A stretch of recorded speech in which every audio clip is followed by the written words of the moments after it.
Hello everyone, कैसे हो आप लोग? एकदम बढ़िया। चलो आज आगे के सेक्शंस को देखते हैं without wasting much of your time. आगे बढ़ते हैं हम लोग। Disqualification for appointment of director, section 164 subsection 1। ये सेक्शन बताता है कि किस किस कंडीशन में आप कैपेबल नहीं हो कि आप डायरेक्टर के लिए अपॉइंट हो सके। पहला पॉइंट देखते हैं। He is of unsound mind and stands so declared by a competent court। अगर आप पागल हो और किसी competent कोर्ट ने ये डिक्लेयर कर दिया है। जो हमारा डायरेक्टर है, he is an undischarged insolvent, मतलब कोर्ट ने आपको इंसॉल्वेंट प्रूव कर दिया है बट सेटलमेंट ऑफ क्लेम रहता है इसमें। उसके बाद क्या बोल रहा है, he has applied to be adjudicated as an insolvent and his application is pending। अगर आपने कोर्ट को एप्लीकेशन दे दिया कि भाई मुझे इंसॉल्वेंट घोषित कर दो, मेरे पास पैसे नहीं है, और वो जो आपका एप्लीकेशन आपने लगाया है वो अभी पेंडिंग है, इन दैट केस आप डिस्क्वालिफाइड हो गए। जो डेप्ट है वो अब आप पे नहीं कर सकते हो, इसलिए आपने एप्लीकेशन दी है। नेक्स्ट पॉइंट हमारा बोलता है, he has been convicted by a court of any offense whether involving moral turpitude or otherwise and sentenced in respect thereof to imprisonment for not less than 6 months and a period of 5 years has not elapsed from the date of expiry of the sentence। ये क्या बोल रहा है, अगर आपको किसी court में ये प्रूव हो गया है कि आपने कोई ऑफेंस किया है, चाहे वो मोरल टर्पिट्यूड से रिलेटेड हो या कुछ और। मोरल टर्पिट्यूड का मतलब होता है घरेलू हिंसा या वैसी कोई चीज जिसको सोसाइटी एक्सेप्ट नहीं करता है और आपको इम्प्रिजमेंट हो गया है, जेल हो गया है, for a period of not less than 6 months. अगर 6 मंथ से कम की जेल हुई है तब तो आप अपॉइंट हो सकते हो। अगर 6 मंथ से ज्यादा की जेल हुई है, इन दैट केस जब 6 मंथ से ज्यादा की जब भी जेल हुई है तो 5 years इलैप्स हो जाना चाहिए, उसके बाद ही आप अपॉइंट हो सकते हो। देखो इसको समझाती हूँ और अच्छे से। मान लो आपको 6 मंथ से ज्यादा की जेल हो गई है, मान लो आपको 2 साल की सजा हो गई। 2 साल जब आपका सजा कंप्लीट हो गया, उसके बाद जब आप बाहर आते हो ना, तो वो 2 साल जब कंप्लीट हो रहा है उसके 5 साल और देखना है, उसके बाद ही आप अपॉइंट हो सकते हो। और क्या बोल रहा है इसमें, provided that if a person has been convicted of any offence and sentenced in respect thereof to imprisonment for a period of 7 years। और अगर मान लो किसी बंदे को इम्प्रिजमेंट हो गई है, जेल हो गई है for a period of 7 years या मोर, 7 साल या उससे ज्यादा की सजा हो गई है, तो आप हमेशा के लिए डिस्क्वालिफाइड हो जाते हो, आप कभी भी एज ए डायरेक्टर अपॉइंट नहीं हो सकते हो। ठीक है, 6 महीने से कम का है तब तो आप अपॉइंट हो सकते हो, लेकिन 6 महीने से ज्यादा का अगर आप करते हो कोई भी ऑफेंस जिसमें आपको सजा हो गई है 6 महीने से ज्यादा, तो 6 महीने से ज्यादा की अगर सजा हो गई है तो जब भी आपका जो वो पीरियड खत्म होगा इम्प्रिजमेंट का, उसके 5 years तक आप एलिजिबल नहीं हो to be appointed as a director. और अगर 7 years से ज्यादा की सजा हो गई है तो आप हमेशा के लिए डिस्क्वालिफाइड हो जाओगे। ठीक है, नेक्स्ट पॉइंट बोलता है, an order disqualifying him for appointment as a director has been passed by a court or tribunal and the order is in force। बोल रहे हैं अगर कोर्ट या कोई ट्रिब्यूनल ही ऑर्डर ऐसा कुछ पास कर देता है किसी के खिलाफ कि वो डिस्क्वालीफाई हो जाए to be appointed as director, तो उसको भी आप डायरेक्टर अपॉइंट नहीं कर सकते हो। ठीक है, उसके बाद देखते हैं। नेक्स्ट पॉइंट बोलता है, he has not paid any costs in respect of any shares of the company held by him whether alone or jointly with others and 6 months have elapsed from the last day fixed for the payment of the call।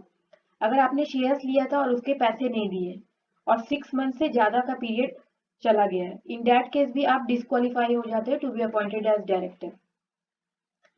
उसके बाद क्या बोल रहा है, he has been convicted of the offence dealing with related party transaction under section 188 at any time during the last preceding 5 years। अगर आपने related party transaction से related कोई भी ऑफेंस किया है during the last 5 years, in that case भी आप appoint नहीं हो सकते हो एज ए डायरेक्टर। उसके बाद क्या बोल रहा है, he has not complied with subsection 3 of section 152, मतलब आपने डिन नहीं लिया है, इन दैट केस भी ऑब्वियस है कि अगर जब डिन ही नहीं होगा तो आप अपॉइंट ही नहीं हो सकते हो एज ए डायरेक्टर। आगे देखते हैं क्या बोल रहा है, और देखते हैं इसका सबसेक्शन 2 क्या बोल रहा है। सेक्शन 164 सबसेक्शन 2, ये बोलता है that no person who is or has been a director of a company which has not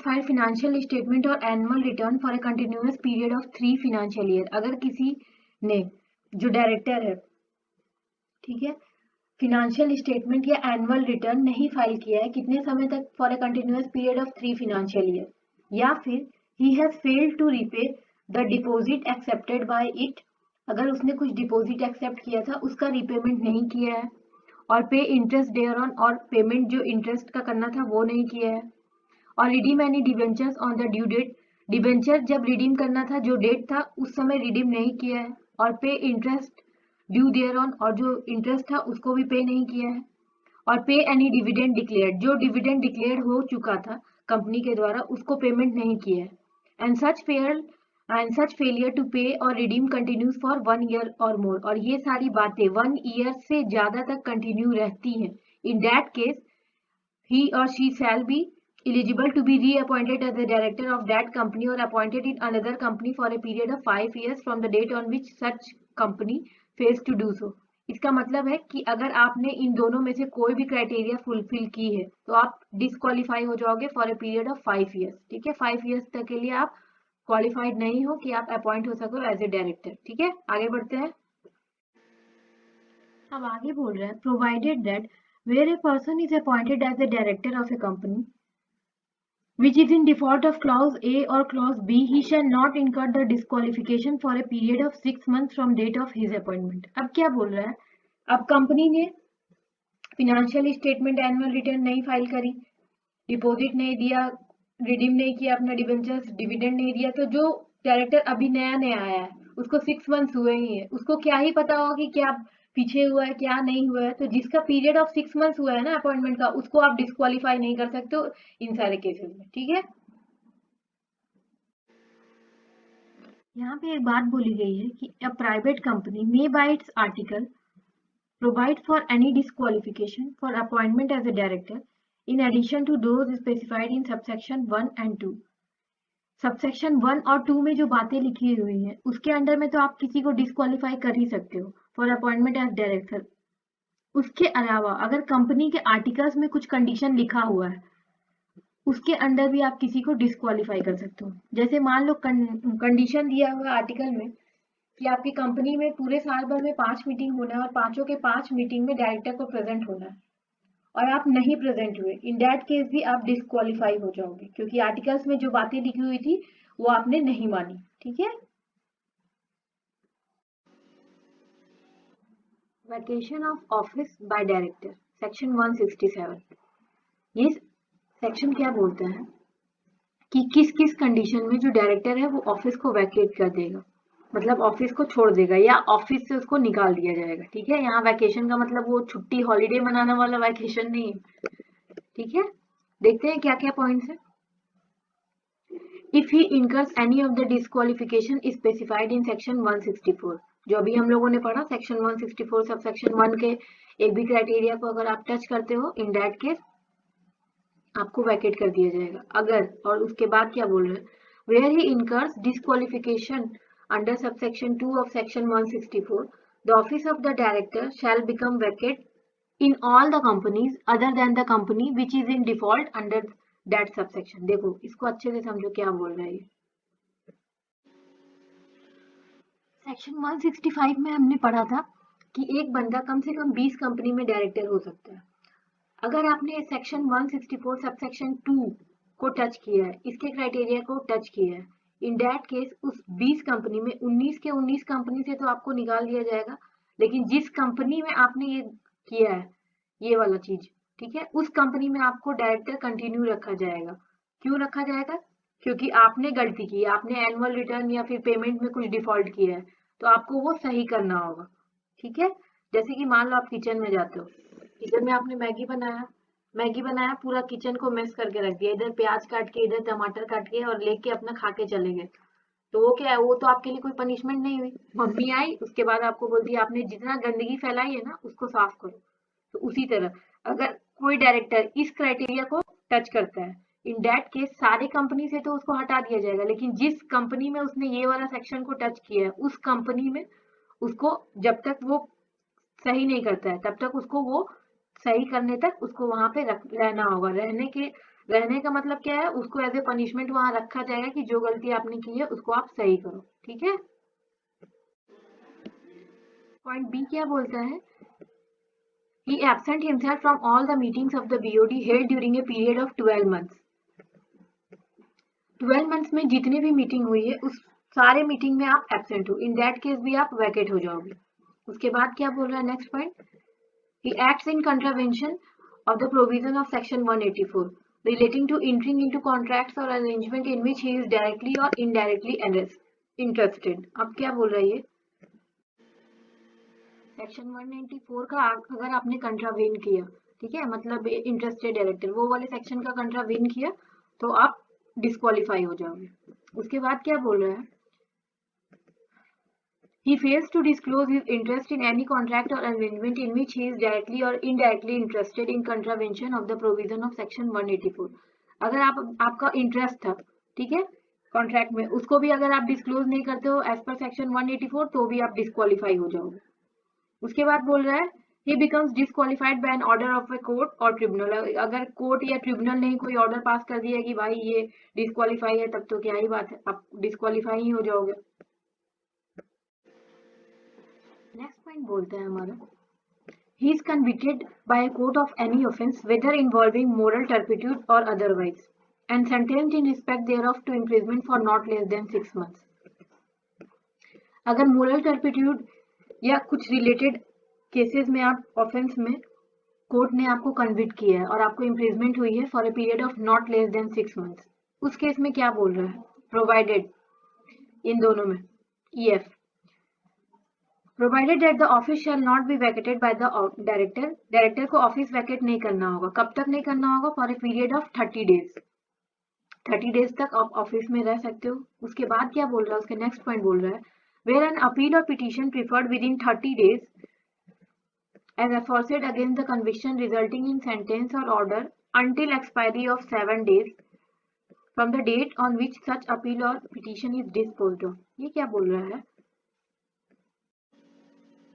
in 30 days में अगर आपने पिटीशन फाइल कर दी या अपील फाइल कर दी, जो आपके लिए जो ऑर्डर आया है कोर्ट का उसके अगेंस्ट में, इन 30 डेज में, ठीक है, तो जब तक कोर्ट का ऑर्डर आता है तब तक वेट करेंगे। उसके बाद कोर्ट का अगर ऑर्डर आ जाता है कि नहीं भैया तुम निकल जाओ, तो जब तक ऑर्डर आता है उसके 7 डेज में आपको फिर निकलना होगा, आप फिर कुछ नहीं कर सकते हो। ठीक है। उसके बाद बोल रहा है, वेयर एनी फर्दर अपील और petition is preferred against order और sentence within 7 days. 7 days के अंदर में आपको निकलने के लिए बोल दिया गया था, लेकिन उस 7 डेज में आपने फिर से एक अपील या पिटीशन लगा दी है, तो जब तक उसका ऑर्डर नहीं आता है तब तक आप रुकोगे। ठीक है। उसके बाद बोल रहा है, he is removed in pursuant of the provisions of the act। अगर एक्ट में ऐसे कुछ प्रोविजन बने हुए तभी भी आपको रिमूव किया जा सकता है। नेक्स्ट पॉइंट हमारा बोलता है, he having been appointed a director by virtue of his holding any office or other employment in the holding subsidiary or associate company cease to hold such office or other employment in that company। इसका क्या मतलब है, देखो आप CS हो, आपके पास एक membership है, तो आपको किसी कंपनी ने अपना डायरेक्टर भी अपॉइंट कर लिया, ओनली बिकॉज क्योंकि आप CS हो, आपके पास मेंबरशिप है। अगर आपकी CS की जो मेंबरशिप है किसी मिसकंडक्ट की वजह से वो चली जाती है, तो वो कंपनी भी आपको अपने डायरेक्टरशिप से हटा देगी। तो वो कंपनी ने आपको डायरेक्टर क्यों बनाया था, ओनली बिकॉज क्योंकि आपके पास CS की मेंबरशिप थी, आप CS थे, तो CS की मेंबरशिप ही चली गई तो वो कंपनी भी आपको अपने डायरेक्टरशिप से हटा देगा। ठीक है। उसके बाद क्या बोल रहे हैं, a private company which is not a subsidiary of a public company may by its article provide additional ground for vacation of office of director। Private company के केस में अगर प्राइवेट कंपनी का आर्टिकल्स में कुछ additional ground दिया हुआ है, उस एडिशनल ग्राउंड के अकॉर्डिंग पे, उस एडिशनल ग्राउंड के बेसिस पे भी आप किसी का ऑफिस को वैकेट करवा सकते हो, किसी डायरेक्टर का। ठीक है। उसके बाद यहाँ पे बोल रहे हैं कि अगर आप इस सेक्शन का कंट्रावीन करते हो, इन दैट केस आपको पनिशमेंट हो सकती है, which shall not be less than 1 lakh rupees but which may extend to 5 lakh rupees। ठीक है, 1 लाख से ज्यादा, which shall not be less, 1 lakh से ज्यादा, जो कि एक्सटेंड हो सकता है 5 लाख तक। ठीक है। Resignation of director section 168। ये सेक्शन क्या बोलता है? A director may resign from its office by giving a notice with the reason of resignation in writing to the company. एक डायरेक्टर राइटिंग में देगा कंपनी को कि वो रिजाइन कर रहा है, उसके साथ साथ उसको रीजन भी लिखना होगा कि वो क्यों रिजाइन कर रहा है। नेक्स्ट पॉइंट बोल रहा है, the board shall on receipt of such a notice from a director shall take note of the same. जब हमारे बोर्ड को ये नोटिस मिलेगी बीओडी को, तो वो इसका एक नोट रख लेगा। ठीक। उसके बाद क्या बोल रहा है, the company shall within 30 days from the receipt of notice of resignation from a director intimate the registrar in form DIR 12। Company को जब ये नोटिस मिला है उसके विदिन 30 डेज वो क्या करेगी, एक फॉर्म DIR 12 फाइल करेगी आरओसी को इंटीमेट करते हुए कि हमारा ये डायरेक्टर चला गया है। उसके बाद क्या बोल रहा है, the board shall place the facts of such resignation by the director in the reports of directors laid in immediately following general meeting by the company. ये बोल रहा है जो डायरेक्टर रिपोर्ट बनेगी उसमें ये बताया जाएगा, जो जनरल मीटिंग में जो डायरेक्टर रिपोर्ट बनेगी उसमें बताया जाएगा कि हमारे ये पूजनीय जो भी डायरेक्टर है वो चले गए हैं कंपनी को छोड़ के, और क्या रीजन है वो सारा कुछ उसमें बताना होगा। उसके बाद बोल रहा है, द डायरेक्टर में within 30 days from his resignation forward to the registrar a copy of his resignation along with reasons for resignation with reasons provided therein form DIR 12। इसका क्या मतलब है, डायरेक्टर चाहे तो अपने रेजिग्नेशन के विदिन 30 डेज एक फॉर्म फाइल करेगा DIR 11, आरओसी को देगा कि मैंने इस कंपनी से रिजाइन कर दिया है। कंपनी को DIR 12 फाइल करना मैंडेटरी है, यहाँ शैल लिखा है, लेकिन डायरेक्टर के केस में ये मे है, डायरेक्टर चाहे तो कर सकता है विदिन 30 डेज। उसके बाद बोल रहा है next point, the resignation shall be effected from the date on which the notice is received by the company और the date specified by the director in the notice whichever is later. इसका मतलब है, मान लो आपने अपने resignation का notice दिया था, मान लो आपने अपने रेजिग्नेशन का नोटिस दिया है 10 दिसंबर को। ठीक है। और रेजिग्नेशन का नोटिस कंपनी को रिसीव हुआ है 12 दिसंबर को। तो दोनों में से जो बाद में होगा विच एवर इज लेटर, 12 दिसंबर को माना जाएगा कि आप रिजाइन हुए हो। ठीक है। छोटा सा सेक्शन है ये हमारा, एक बहुत इंपॉर्टेंट है। नेक्स्ट पॉइंट हमारा बोलता है, when all director resign at the same time under section 167। अगर सारे के सारे डायरेक्टर रिजाइन कर देते हैं एक ही बार सेक्शन 167 के under, in such case the required number of directors are to be appointed by the promoter और in his absent the central government. तो ऐसे केस में सारे डायरेक्टर्स को कौन अपॉइंट करेगा, प्रमोटर, और अगर प्रमोटर नहीं है तो सेंट्रल गवर्नमेंट अपॉइंट करेगी। अगर एक ही टाइम पे कंपनी हमारी डायरेक्टर लेस हो जाती है, in that case promoters director को अपॉइंट करेगा, और अगर कंपनी में प्रमोटर नहीं है तो सेंट्रल गवर्नमेंट अपॉइंट करेगी। The directors who appointed shall hold office till the directors are appointed by the company in general meeting. और ये जो डायरेक्टर है तब तक हमारी कंपनी में होल्ड करेंगे एज ए डायरेक्टर जब तक कि कंपनी जनरल मीटिंग में डायरेक्टर्स को अपने अपॉइंट नहीं कर लेती है। ठीक है। उसके बाद बोला गया है, the proviso to subsection 2 of section 168 of the Companies Act 2020 clarifies that the director who shall be liable even after his resignation for the offences which occurred during his tenure। अगर आपने रिजाइन कर दिया है और आप जब काम कर रहे थे उस पीरियड में आपने कुछ गड़बड़ी की है, तो आपके रेजिग्नेशन के बाद भी आप उस चीज के लिए लायबल होगे। ठीक है। वो डायरेक्टर लायबल होगा इवन आफ्टर हिज रेजिग्नेशन, जो भी ऑफेंस उसने किया है। Section 166 rights and duties of director. Director के क्या क्या राइट्स और क्या क्या ड्यूटीज है। फर्स्ट पॉइंट देखते हैं, duty to act as per the articles of the company. Company के आर्टिकल्स में जो लिखा हुआ है उसके अकॉर्डिंगली काम करेंगे। नेक्स्ट पॉइंट बोल रहा है, duty to act in good faith. Company का जो ऑब्जेक्ट है उसको प्रमोट करते हुए काम करेंगे in the best interest of the company, employ, share holders, community और प्रोटेक्शन ऑफ एनवायरनमेंट के लिए। नेक्स्ट पॉइंट बोल रहा है, duty to act with due care. अपना जो भी काम है उसको बहुत रिस्पॉन्सिबिलिटी के साथ करेंगे, reasonable care, skill, diligence and self exercise, independent judgement. Next point क्या बोल रहा है, duty to avoid conflict of interest. Conflict of interest को अवॉइड करने की कोशिश करेंगे। उसके बाद बोलता है, duty not to make any undue gain. अपनी जो पोजीशन है उसका अननेसेसरी कोई फायदा नहीं उठाएंगे, ठीक है। अनड्यू गेन या एडवांटेज नहीं उठाएंगे अपनी पोजीशन का, अपने रिलेटिव्स के लिए, पार्टनर या एसोसिएट को कोई अनड्यू गेन नहीं देंगे।